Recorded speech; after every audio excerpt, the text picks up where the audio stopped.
So good day, my name is Andre Bonsi Amorado from EDE41 and I'll be discussing a lesson about teaching listening. So first of all, what is listening? Listening is, in simple terms, giving an attention to a sound.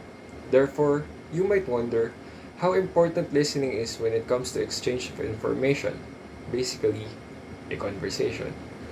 Apart from that, listening is a part of the macro skills. So what is the so-called macro skills?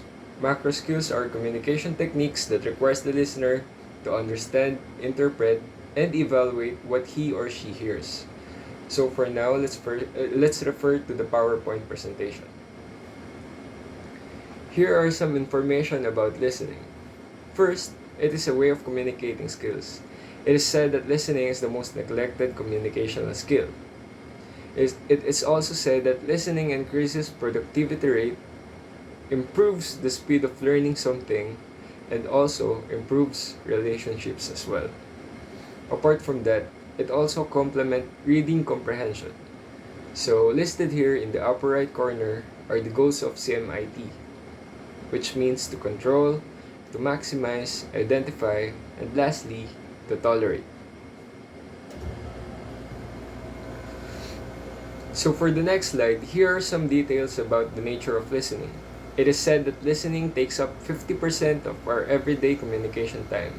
It is also the main channel of classroom instruction, thus making it a really important matter that should be studied. By utilizing this listening, crucial academic profession success could be attained. It is also important because of what I've said earlier, it is mainly used as a classroom instruction. Other matters such as influencing ideas and thinking and language at work and home is also part of the nature of listening. For the next slide, here are the types of listening. Wolvin and Coakley, during 1992, identified 4 different kinds of listening. First is comprehensive or informational listening. In this type of listening, students listen for the content of the message. Second is critical or evaluative listening. It is the type of listening where students judge the content of conversation or the message. Third is appreciative listening or aesthetic listening. It is where the students listen for enjoyment, such as music, etc. Fourth is therapeutic listening or empathetic listening. Students listen to support others but not judge them.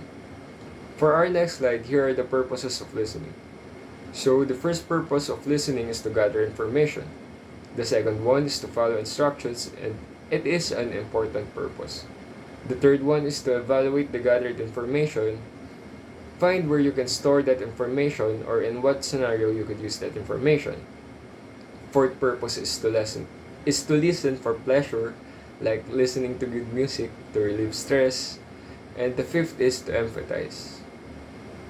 So an important part in listening is that students should be able to determine what their purpose should be in any listening situation. So here are the list of listening comprehension skills or enabling skills. First is listening for detail. Involves listening for specific information.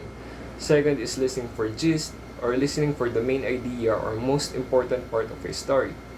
Third is drawing inferences or the ability to fill the gaps in the input. Fourth is listening selectively, so to listen only to specific parts of the input. Fifth is making predictions, develop the ability to anticipate before and during listening what one is going to hear. Next is the type of listening as a product.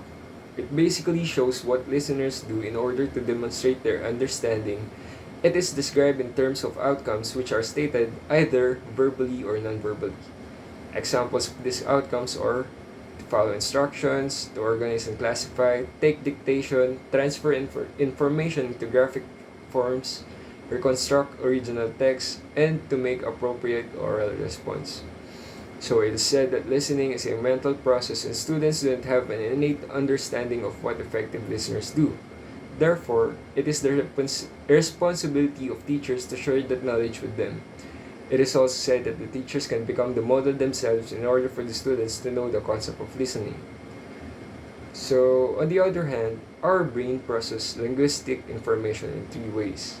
And those 3 ways are attending to signals, processing information, in the most efficient way, and lastly, drawing knowledge.